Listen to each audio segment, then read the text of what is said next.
I am trying to find these unique spots, like how close to the edge can you get your fish? How close to the bottom of the rapid? How far inside of the canyon can you catch that fish? So that's kind of my obsession.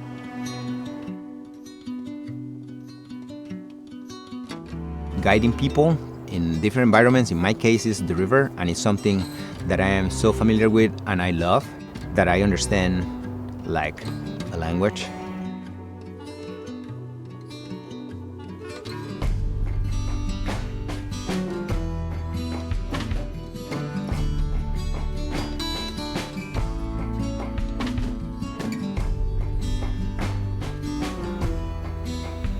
Perfecto.